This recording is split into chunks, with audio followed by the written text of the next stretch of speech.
গুলিবিদ্ধ কোচবিহারের তৃণমূল নেতা ও পঞ্চায়েত সমিতির কর্মাধ্যক্ষ রাজু দে এবং তারই প্রতিবাদে এই মুহূর্তে পুন্ডি বাড়িতে বিক্ষোভ দেখাচ্ছে তৃণমূল কর্মী সমর্থকরা। সেখানে টায়ার চালিয়ে বিক্ষোভ দেখানো হচ্ছে।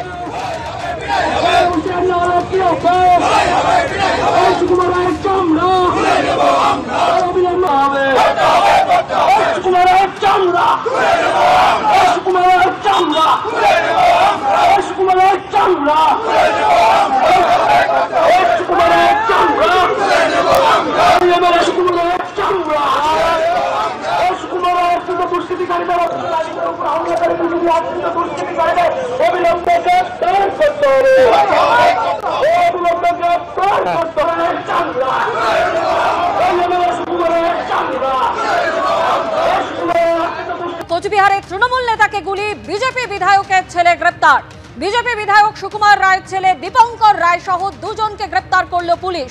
পার্টি অফিস থেকে বাইকে বাড়ি ফেরার সময় কালো গাড়িতে এসে হামলা। গুলিবিদ্ধ কোচবিহারের তৃণমূল নেতা ও পঞ্চায়েত সমিতির কর্মাধ্যক্ষ রাজু দে।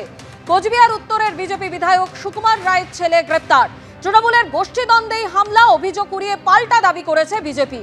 নেতাকে গুলি, প্রতিবাদে পুন্ডি বাড়িতে তৃণমূলের অবরোধ বিক্ষোভ চলছে। সরাসরি এই মুহূর্তে আমাদের প্রতিনিধি শুভেন্দু ভট্টাচার্য আমাদের সঙ্গে রয়েছেন। শুভেন্দু, এই ঘটনায় যার বিরুদ্ধে অভিযোগ উঠেছে কোচবিহার উত্তরে বিজেপি বিধায়ক সুকুমার রায়, তার ছেলে সহ ইতিমধ্যেই দুজনকে পুলিশ গ্রেপ্তার করেছে। তৃণমূলের গোষ্ঠীদ্বন্দ্ব এমন অভিযোগ কিন্তু বিজেপির তরফে করা হচ্ছে। সব মিলিয়ে এই মুহূর্তে ঠিক পরিস্থিতি কোন জায়গায় দাঁড়িয়ে রয়েছে?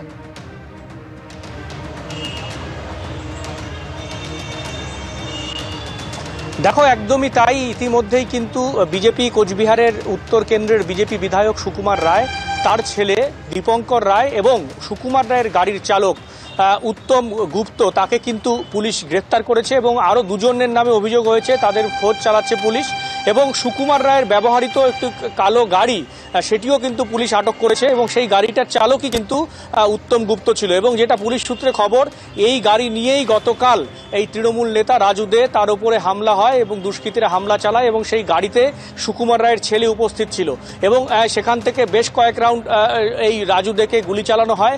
তার হাতে একটি গুলি লাগে, তা গুরুতর আহত অবস্থায় তাকে কুচবিহার বেসরকারি হাসপাতালে নিয়ে আসা হয়। সেখানে অস্ত্রোপচার হয় এবং তারপরে কিন্তু বর্তমানে তিনি স্থিতিশীল রয়েছেন।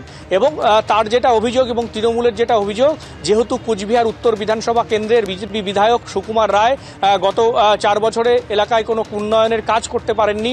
কয়েকদিন আগে তিনি জনসংযোগে এসেছিলেন, সেখানে এই রাজুর নেতৃত্বেই সেখানে একটি বিক্ষোভ হয়েছিল, তার গাড়ি আটকানো হয়েছিল এবং তাই বদলা নিতেই কিন্তু পরিকল্পিতভাবে এই রাজু দের ওপরে কিন্তু এইভাবে হামলা হয়েছে।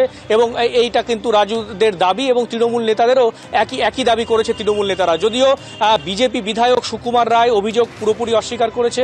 তার দাবি এই ঘটনা পুরোপুরি রাজনৈতিক ষড়যন্ত্র, কারণ কোচবিহার উত্তর বিধানসভা যে কেন্দ্রটি রয়েছে সেই কেন্দ্রটিতে কিন্তু এখনো পর্যন্ত তৃণমূল কংগ্রেস বিধানসভায় জয়ী হতে পারেনি। এর আগে বামেরা ছিল, এখন বিজেপি এই কেন্দ্রের জয়ী হয়ে আসছে।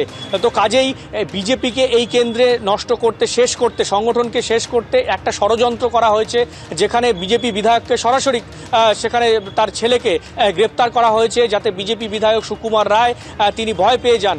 কিন্তু তার দাবি যে এইভাবে বিজেপিকে ভয় দেখানো যাবে না, বিজেপি আবার এই বিধানসভায় ঘুরে দাঁড়াবে এবং 26 নির্বাচনে পুনরায় কোচবিহার উত্তর আসনটি বিজেপি জয়লাভ করবে। আগামী বছর বিধানসভা নির্বাচন, তার আগে কোচবিহার উত্তর কেন্দ্রে এই ধরনের একটি ঘটনায় কিন্তু যথেষ্ট রাজনৈতিক চাঞ্চল্য ছড়িয়েছে এবং এতদিন সেখানে বিক্ষোভও চলছে। শুভেন্দু, তুমি আমাদের সঙ্গে থাকো।